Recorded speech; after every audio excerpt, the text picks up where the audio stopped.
썩어 냄새가 나는 시체와 같은 우리 인생, 십자가의 공로로 구원하시고 또 부활의 몸으로 변화시키시고 예수 그리스도가 받는 하나님 나라의 상속을 받게 하는 데까지 이르게 하신다니, 우리 성도 여러분 오늘 어떻습니까? 네.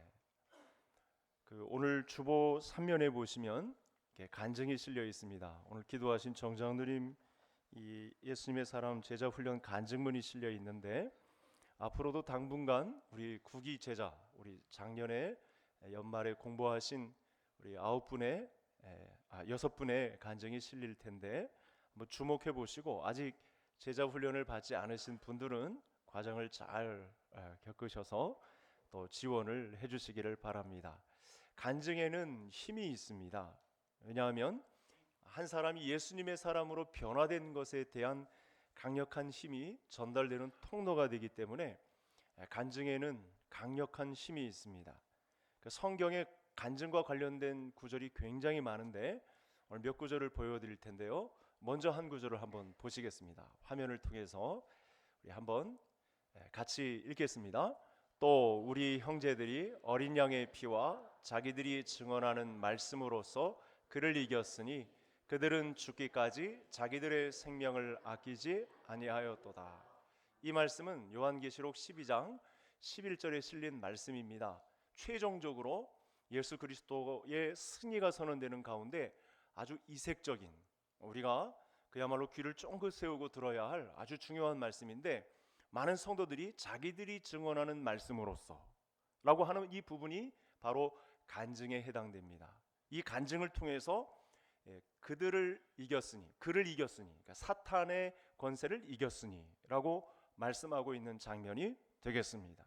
여러분, 오늘날도 이렇게 나의 삶 속에서 하나님께서 어떻게 이 뭔가를 변화시켜 주시고 바꾸어 주셨다, 내 삶을 송두리째 바꾸어 주셨다라고 할 때 공개적으로 간증하는 것이 굉장히 중요합니다. 그래서 작년에 우리 입지 선언문이라고, 우리 작년에 청년 회장을 했던 진병준 형제가 송구영신 예배 때 입지 선언문을 낭독한 것은 그의 개인 간증이 될 수 있습니다. 청년회 때에 성도님들 앞에서 공개적으로 발표를 했기 때문에 개인 신앙에 상당한 유익을 줄 것입니다. 간증을 하지 않은, 입지 선언을 하지 않은 것과 한 것의 차이는 굉장히 큽니다. 왜냐하면 성령께서 우리 병준 형제의 인생에 개입하시고 또 여기에 따라서 역사할 것이기 때문에 입 다물고 가만히 있는 것이 아니라 내가 이런 뜻을 가지고 하나님 나라를 섬기려고 합니다 라고 했을 때는 강력한 힘이 있는 것이죠. 그래서 제가 유초등부, 심지어 유치부, 우리 교회 학교 친구들로부터 그런 간증의 품을 한번 입지선언문이라는 제목을 넣어서 해보고자 하고요. 성도님들 중에도 내 인생을 하나님께서 이렇게 변화시켰습니다 라고 할 때 그 결정적인 순간이 오면 얼마든지 성도님들이 예배 시간 가운데라도 서서 이와 같은 일을 하실 수 있습니다. 사람들 앞에 이 공개적인 간증을 통해서 많은 사람들이 힘을 얻습니다. 여러분, 누가복음 8장에 12회를 혈루증으로 앓는 여인의 기사가 나옵니다. 그때 예수님의 이 옷자락을 만졌는데 고침을 받습니다. 자기 자신도 모르게 나음을 입은 것을 보고 어떻게 보면 너무나 당황스럽고 놀라워서 그 자리를 피하려고 하는데 예수님이 말씀하시죠. 누가 나를 만졌느냐. 그러면서 예수님 입장에서 이 여인을 공개적으로 나서게 해서 이 병을 어떻게 고침을 받았는가에 대한 간증을 하게 하는 그런 장면이 등장을 합니다. 구원받은 우리들도 다 마찬가지입니다. 여러분, 예수 그리스도께서 죽음을 통해서 온 인류를 구원하셨는데 우리가 다 그런 사연을 가지고 있는데, 이 부분에 관해서 하나님이 나를 어떻게 변화시켜 주셨는지에 대한 입의 대화가 주류를 이루어야 된다는 거죠. 교회까지 왔는데 어느 아파트 시세가 뭐 이렇게 올랐다더라, 내려갔다더라, 저 요즘 정치 상황, 정치꾼들 왜 이래, 이러면서 뭐 정치에 관한 이 사분오열된 그런 이야기를 교회에 와서까지 끄집어낸다든가, 전도회로 모여서, 구역으로 모여서, 우리가 아는 성도들끼리 모여서 하는 이야기가 뭐 세상 판도 돌아가는 이야기, 뭐 재정에 관한 이야기, 뭐 경제에 관한 이야기, 뭐 이런 것들로 채우게 된다면 얼마나 우스꽝스럽습니까? 교회 안에는 하나님이 나를 어떻게 변화시켰는가에 대한 간증이 있어야 됩니다. 그런 시간을 서로가 나누기를 의도적으로 우리 성도님들이 교회 분위기를 그렇게 건강하게 가꾸어 가셔야 합니다. 여러분 성경 구절을 또 한번 보시겠는데 차례대로 한번 보시겠습니다. 자, 로마서 10장 10절의 말씀인데 같이 읽겠습니다. 사람이 마음으로 믿어 의에 이르고 입으로 시인하여 구원에 이르느니라. 여러분 사람은 이렇게 입으로 간증하지 않으면요 진보가 없어요. 이렇게 성숙이 이루어지질 않습니다. 그래서 내가 고백한 말을 예수 그리스도 때문에 변화된 것을 뱉어내는 것이 굉장히 중요합니다. 나만 하는 은혜라고 그냥 간직하고 있는 게 아니고 공개적으로 교회에 이렇게 내놓는 것이 또 믿음의 형제들에게 이걸 공유하는 것이 굉장히 중요합니다. 다음 구절도 또 보시겠습니다. 빌립보서 2장 11절 말씀 다 같이 모든 입으로 예수 그리스도를 주라 시인하여 하나님 아버지께 영광을 돌리게 하셨느니라. 초대교회의 분위기는 성도들 앞에 개인 간증을 하는 일이 많았습니다. 지극히 성경적인 일입니다. 우리 한국 교회는 일부분 좀 극단적인 폐해가 있어서 이 부분이 사장된 부분은 있지만 건강한 교회, 믿음 좋은 소문이 있는 교회는 반드시 간증이 있다는 사실을 알고 이걸 담임 목사 입장에서는 아주 건강하게 잘 발전시켜서 이렇게 하나씩 작업을 해나가는 것이 중요하겠고요. 또 마지막 우리 마가복음 5장 한번 같이 읽겠습니다. 집에 가서 내 친구들에게 주께서 너를 위하여 얼마나 큰 일들을 행하셨는지 말하라. 여러분 어떤 한 사람이 예수 그리스도를 믿었을 때 살아계신 하나님께서 어떤 일을 내게 벌이셨는지, 네가 어떻게 그렇게 예수를 믿게 되었느냐. 예수 그리스도를 믿는 사람들에게는요 놀라운 능력이 나타납니다. 왜냐하면 세상에서 줄 수 없는 기본적인 평안부터 하나님이 주시는 하늘의 온갖 좋은 것들을 받게 되는데 이게 그야말로 한문을 정리하면 사자성어로 낭중지추라고 합니다. 그리스도인들은 튀게 돼 있어요. 하나님이 주신 이 변화의 물결을 타면 사람들은 이 은사, 달란트가 완전히 드러나게 되어 있어요. 그런 부분에 관해서 이런 하나님의 은혜를 나누는 것에 대해서 하나님은 감추지 않습니다. 그런 일들을 권장합니다. 성경에 이런 그 흐름이 있습니다.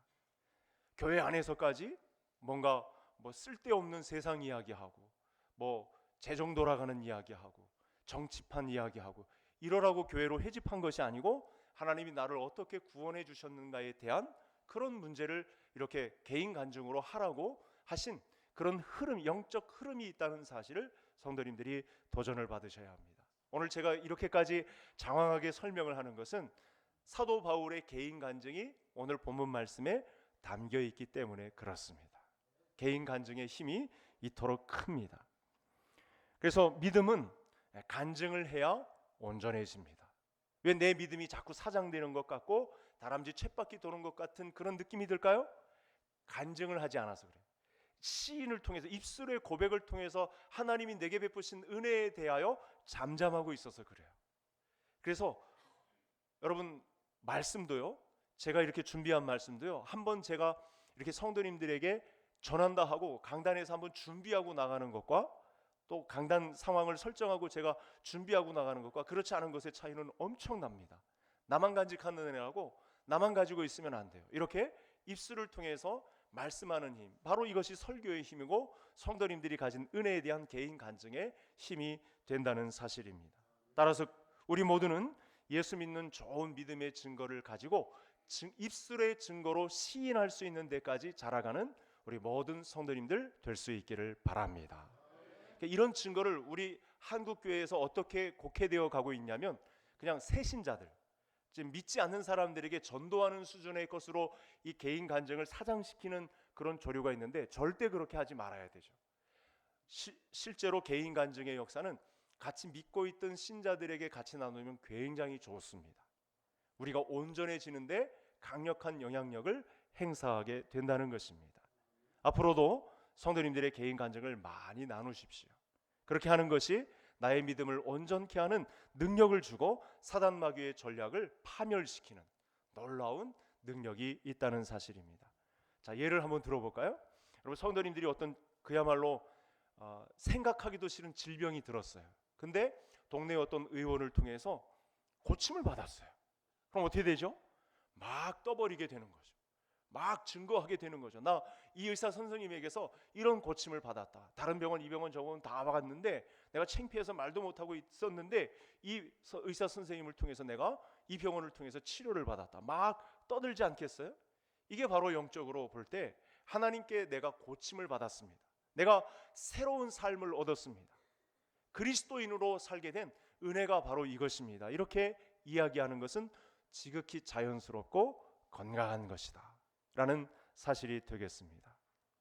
따라서 다른 사람을 고치는 방법 중에 나도 그렇고 내 주변에 있는 가정, 또 친구들, 또 아는 성도님들에게까지 좋은 영향력을 끼치는 것은 사도 바울이 가진 개인 간증에 힘이 있다. 믿음의 간증에 대해서 반신반의하거나 이렇게 드러내지 않거나 그건 창피한 거야 이렇게 생각하지 마시고 적극적으로 내가 가진 나를 변화시킨 하나님의 은혜에 관해서 나서는 것은 상당히 좋습니다. 권장할 만한 일이고 교회를 견고하게 하고 강하게 하는 일입니다. 자, 예수님을 믿는 사람은요 사연이 있는 사람입니다. 예수님 믿는 사람 치고 사연 없는 사람은 없죠. 왜냐하면 하나님의 특별한 은혜가 자연인인 그 사람에게 새로운 그리스도인으로 변하게 된 전력을 갖게 하기 때문에. 저를 한번 따라하겠습니다. 자연인에서 그리스도인으로. 이 변화는 놀라운 것입니다. 그래서 입술의 고백을 동시에 갖고 있어야 돼요. 자연인에서, 옛사람 성품에서 이제 그 자연인에서 새로운 사람 그리스도인으로 변화된 것에 대한 간증을 갖고, 이야기, 사연을 갖고 있어야 된다. 나만 품고 있는 것이 아니라 다른 사람들에게 전달하는 것이다.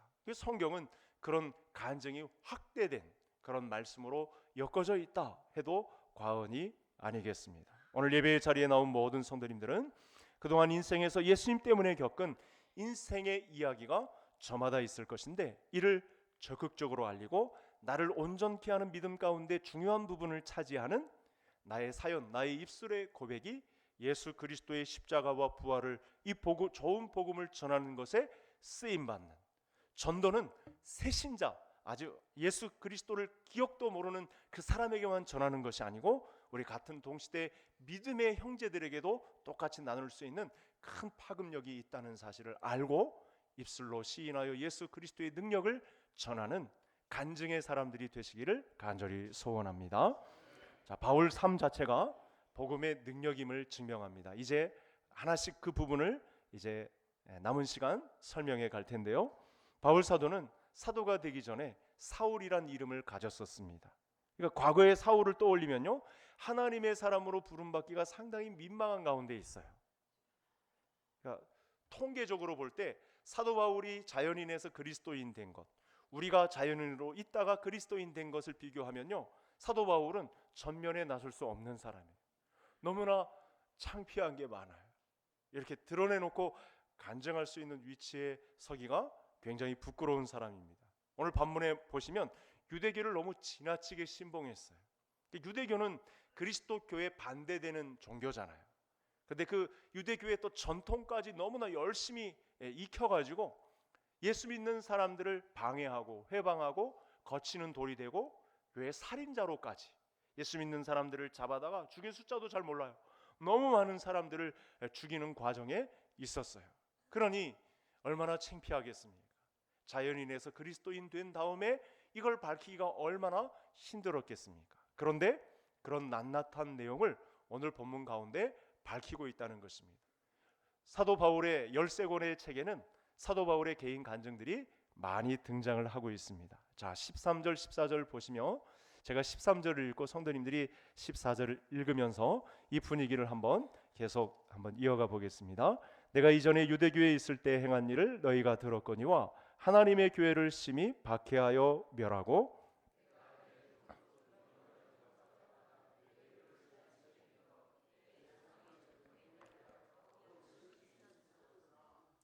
유대교 입장에서요, 예수님의 세워진 교회 공동체는 탐탁치 않은 것입니다. 걸리적거리는 문제가 한두 가지가 아니에요.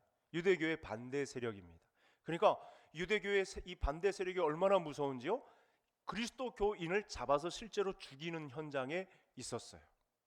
좋죠. 로마교는 황제를 숭배해야 되는데 이 사람들 예수 그리스도라는 사람을 섬기니까 이 사람들 죽입시다. 도장을 받아가지고 군사까지 이렇게 받아가지고 살인을 하는 그런 과정에까지 있었으니 얼마나 당당했겠습니까? 바울에게 여러분, 그래서 성도의 한 사람으로 또는 사도의 자격을 찾을 만한 근거가 없다는 것은 바로 이를 두고 이야기하는 것입니다. 과거 자연인의 삶을 더듬어 보면 얼마나 창피하겠습니까?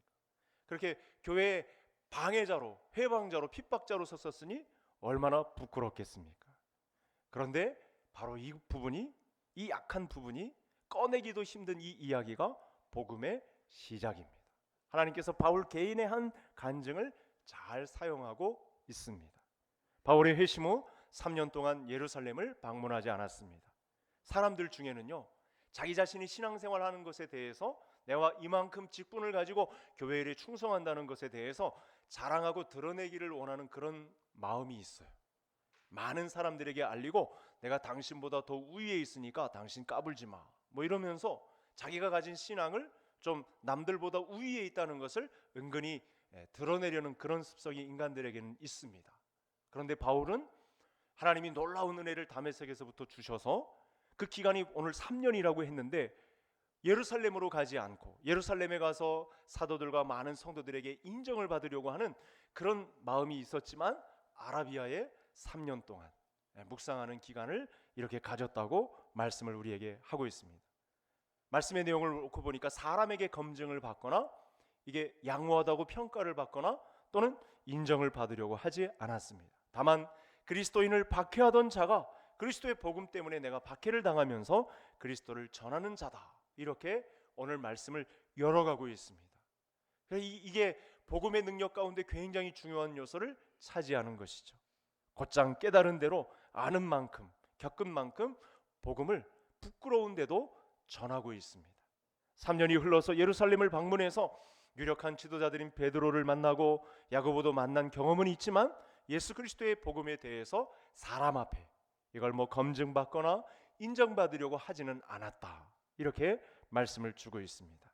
바울에게 맡겨진 사명은 그 첫 시작 발걸음을 또 보니까 여러분, 우리가 이왕 일을 할 바에는 뭔가 사람들이 주목하고 관심 갖고 잘 보아주는 그런 자리에 있기를 원하거든요.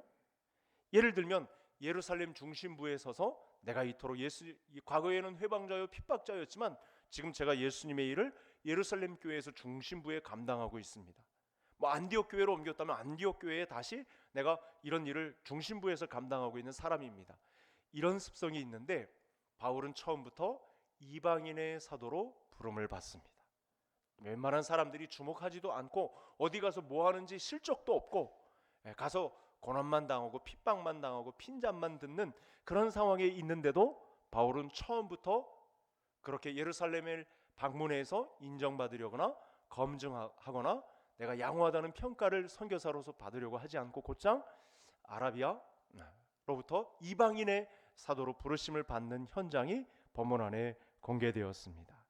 그리고 유대 사회에는 여러분 바울의 얼굴조차 기억하지 못할 만큼 중심에 여러분 바울이 잊혀진 존재가 되었습니다. 여러분 말씀을 잘 보시면 22절에 유대의 교회들이 나를 얼굴로는 알지 못하고, 이런 현상이 있어요. 여러분 복음이 주는 놀라운 현상이죠. 제가 한 몇십 년 만에 동창회에 이렇게 한번 가봤어요. 우리 교회 가끔 나오는 친구가 하도 졸라서 한번 갔었어요. 근데 그러더라고요. 네가 심령기냐? 이러더라고요. 제가 너무 멋지게 이렇게 핸섬하게 바뀌었나 봐요. 친구들이 못 알아봐요. 바울이 지금 그렇다는 거예요. 그래서 제가 자랑을 하려는 건 아니고 아마 성도님들도 그런 똑같은 경험이 있을 거예요. 지금 예수 그리스도를 잘 믿고 서 있는 성도님들의 자리는 굉장히 고결한 자리예요. 세상 사람들이 얼굴을 잘 못 알아봐요. 왜냐하면 자연인에서 그리스도인으로 바뀌었잖아요.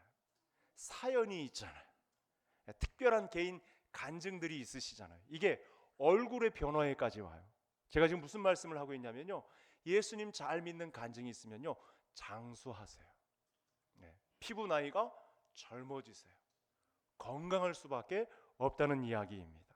그래서 바울은 이제 복음이 전부가 되었습니다. 자신의 삶을 통째로 변화시킨 복음, 그리스도의 복음, 하나님의 은혜에 의한 믿음으로 말미암아 내가 이방인의 사도로 부름을 받아서 사람을 기쁘게 하랴, 하나님께 좋게 하랴, 이미 결정난 사항을 이렇게 말씀을 주고 있습니다. 자, 그러면 우리 바울 안에 인생을 송두리째 사로잡은 이 복음의 비밀이 무엇인지 조금 더 살펴보겠습니다. 우리도 바울과 같아야 하는데, 예수님처럼 바울처럼 우리의 인생이 복음에 사로잡힌 인생이 되어야 하는데, 여러분 15절 우리 화면을 한번 보면서 같이 읽겠습니다.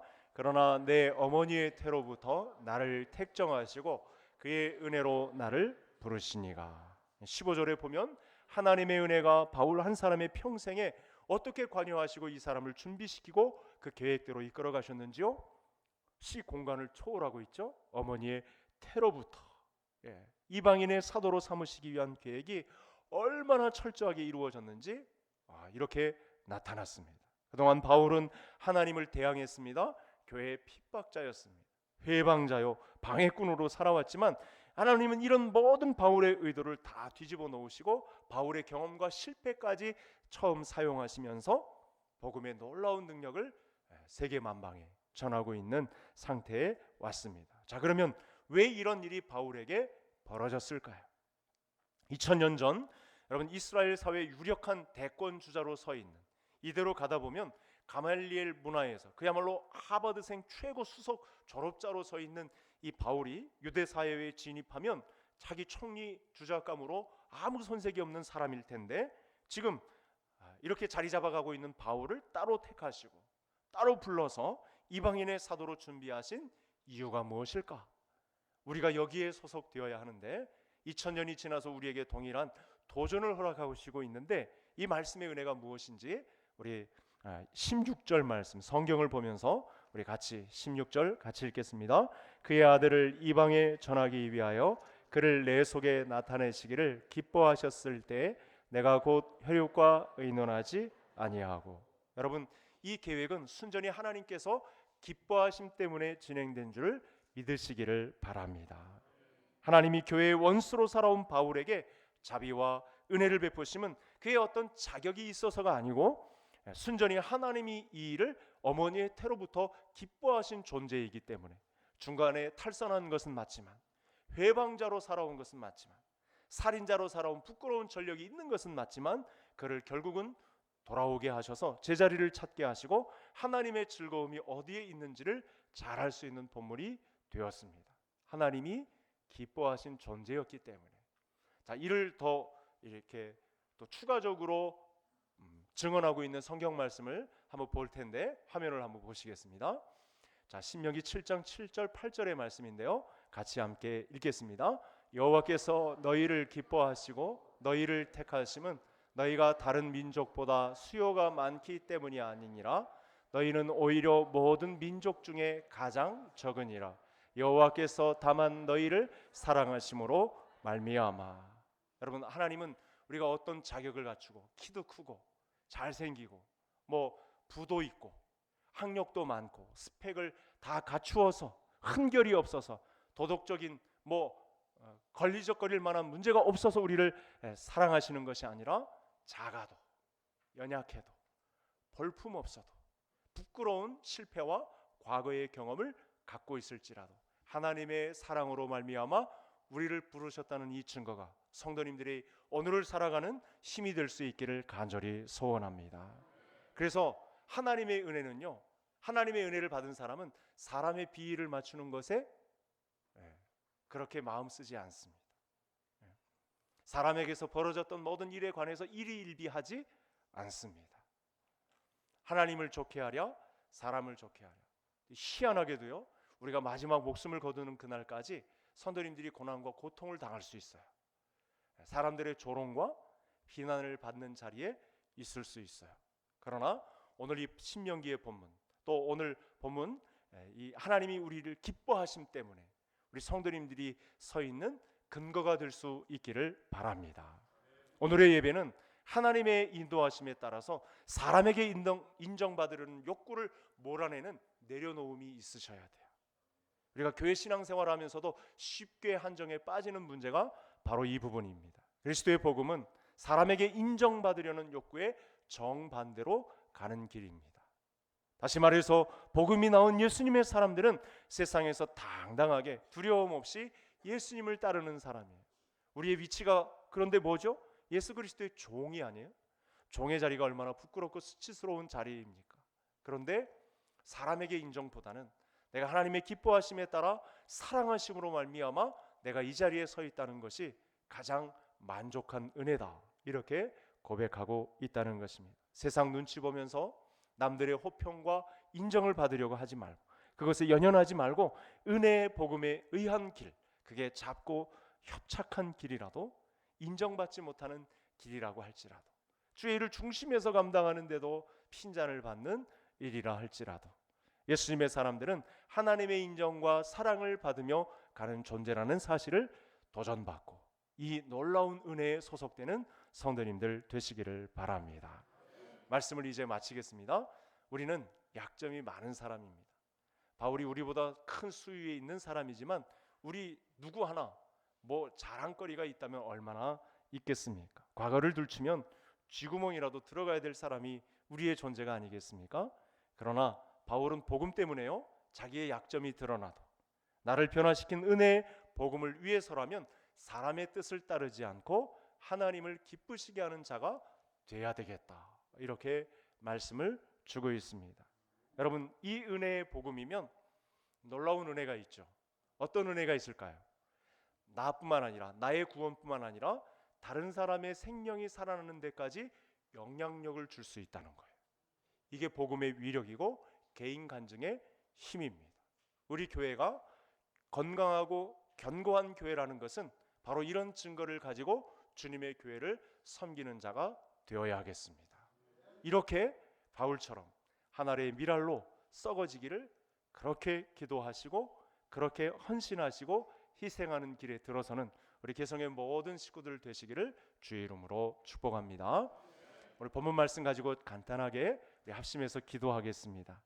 하나님, 저에게도 나를 변화시키신 하나님의 은혜의 복음을 간증하며 살 수 있는 은혜가 있게 해달라고, 앞으로도 사람의 눈치 보고 움츠려드는 나약한 자가 아니라 은혜의 복음을 담대하게 전하는 그리스도의 종으로 살아가게 해달라고 우리 주여 한번 부르시고 기도하겠습니다. 주여, 사랑하는